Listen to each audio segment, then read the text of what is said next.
Viewpoints on the talk station FM 107 AM 1240. I'm always quick to make mention of the role of Cherry Point, Marine Corps Air Station Cherry Point, FRC East. And I'll never forget, as I introduce our guest, Jamie Normant. He's an attorney with Ward & Smith, but also head of the government affairs for Allies for Cherry Points Tomorrow. But Jamie, Keith Crisco, the late Keith Crisco, formerly head of the North Carolina Department of Commerce, once had a meeting in Havelock, and I think you were probably in attendance at that. It was several years back. And I remember looking at us and saying, if FRC East closes down, if you lose this facility, he said, don't come knocking on my door.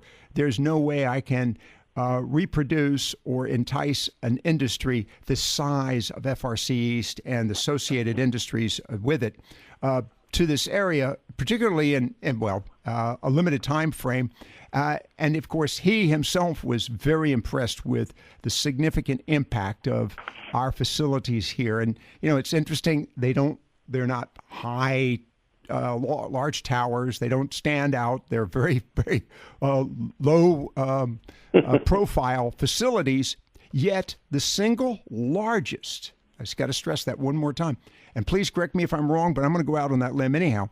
The single largest economic driver in eastern North Carolina, and that's from Highway 95 east between the Virginia and South Carolina border. Am I correct on that? Well, it is the single largest employer of industrial depot level maintenance work for aviation.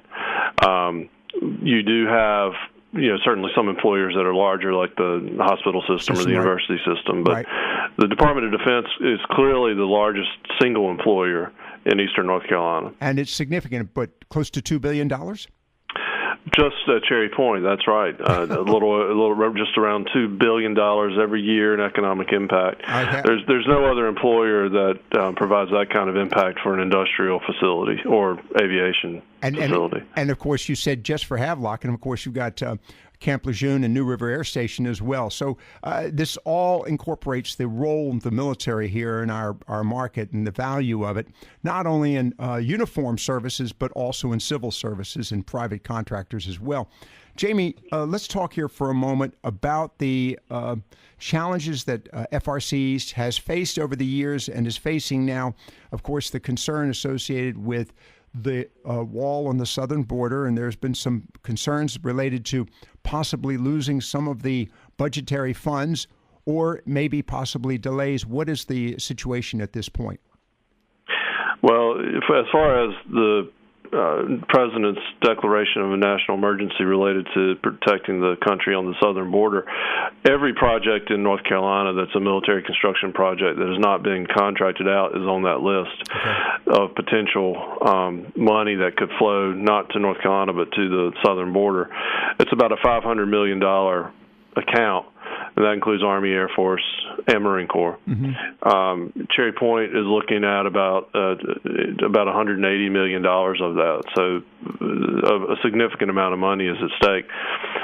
Our analysis and what we're hearing from Senator Tillis, Senator Burr, the North Carolina delegation, and folks in the Pentagon is that we will not see that money actually taken from Cherry Point and spent on the southern border.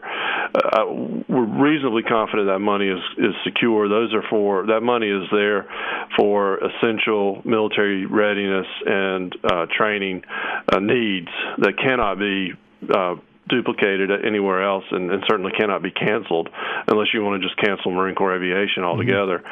Our concern, and what we work very hard with our North Carolina delegation on, is making sure that any delay in contracting those projects, that is their start dates, is as short as possible. A delay of a couple months, as Washington tries to figure out what to do about the southern border and how to fund the wall, that's okay. But if we wind up having a delay of 1 or 2 more years, then that's a serious problem for Cherry Point, serious problem for the laydown of the F-35, both the active duty squadrons at the air station and also the maintenance that will be done at FRC East. So that's our biggest concern, is just getting that work started and going.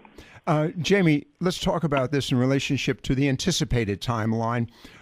We were supposed to have several squadrons. Am I correct? Is it 6 squadrons that were eventually to be homeported at Cherry Point? Yes, that's right. Depending on which year you're looking at, right. But it'll be at least that many. Okay, and by what time was that? Was it 2025, 2027, sometime in that time frame? It always slips, but we're looking somewhere between 2026, 2028, 29 there, okay. That time frame. All right. And because this is going to play a significant role on the financial impact, but also the industrial impact of our region as well.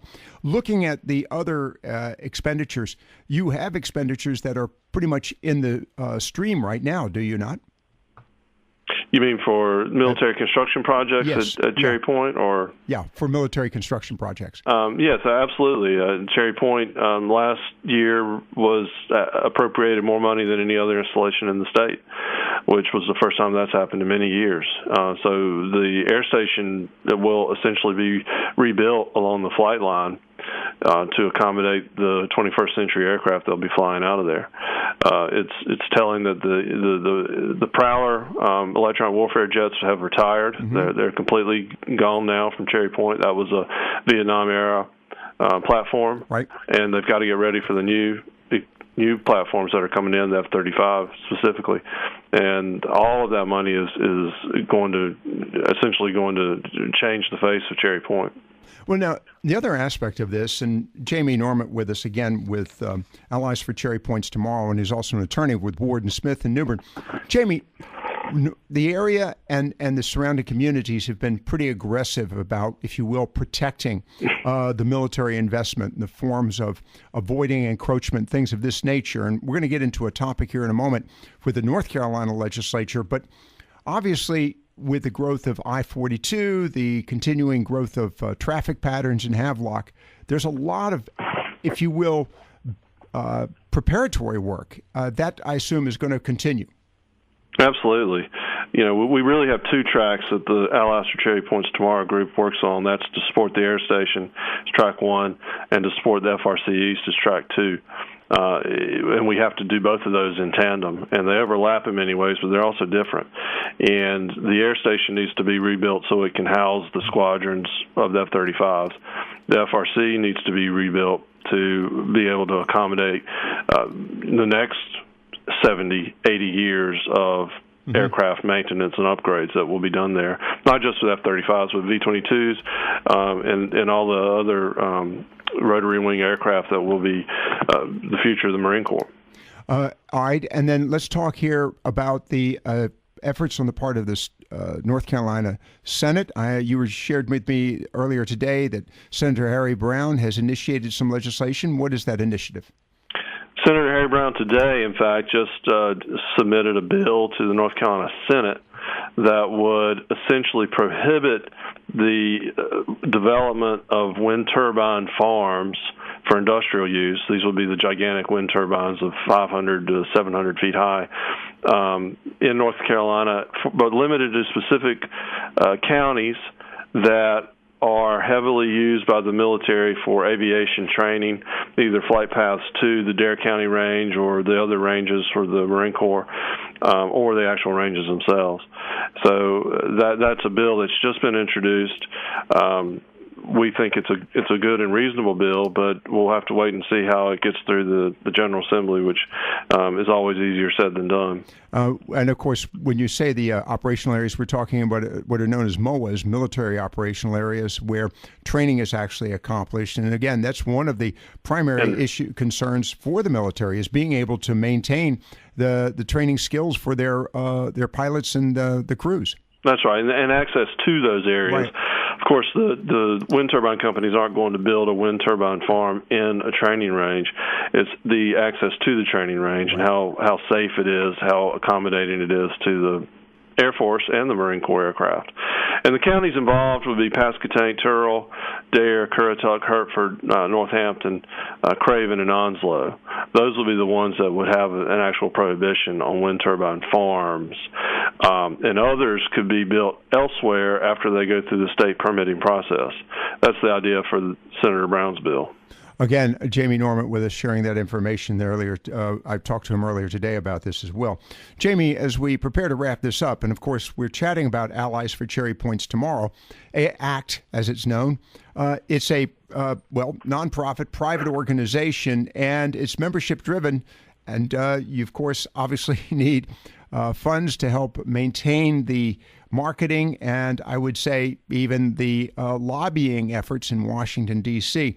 So ACT has some upcoming events. One event in May in New Bern, is that right?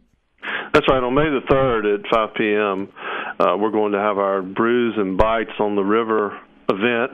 It's a social event. It's not a formal presentation event. It's an opportunity for the ACT supporters and the community to come together. We are going to have Hubie Tolson, who's one of our locals here, who's a pilot that does incredible stunts. He'll be doing some amazing flying over the Neuse River. Everyone's welcome to attend. I think the cost is very reasonable. It's just enough to cover the cost of the event, and it's more of an outreach for the community to be part of Allies and Cherry Points tomorrow and show their support for Cherry Point. And to learn more, and to learn more about it in the process. One thing I failed to ask you, and I just wanted to touch on it very quickly, and thank you for your time this afternoon. Hurricane Florence and Michael, we've chatted with folks from FEMA and various organizations that have been helping the region recover. How has that influenced and impacted Cherry Point and the plans for the growth and development of the facilities that at FRC stand at Cherry Point? Well, the Marine Corps installations in North Carolina were all damaged in one way or another by Hurricane Florence. And the military gets no benefit from FEMA. Right. You know, they whatever was damaged has to be paid for by the military or by Congress through a special appropriation. And just today, the Senate, the United States Senate, has introduced their draft ideas for funding the initial supplemental appropriation for the Marine Corps in North Carolina at $200 million. We think that's well short of actually what was damaged. The actual damages are in the billions of dollars potential range. So there's a lot to be done there on how it's going to get paid for and how you prioritize paying for the damage, whether it's housing or training or services.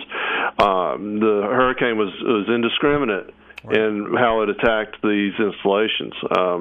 The hangars are damaged, but also houses. You know, how do you figure out how to pay for those when FEMA and state funding is not used for any of that? Right. And the whole issue now, of course, trying to add that on to the other expenses and challenges associated with the growth and expansion as a result of the F-35s eventually being home ported and fully serviced out of Cherry Point, and, of course, some relationship there at New River as well.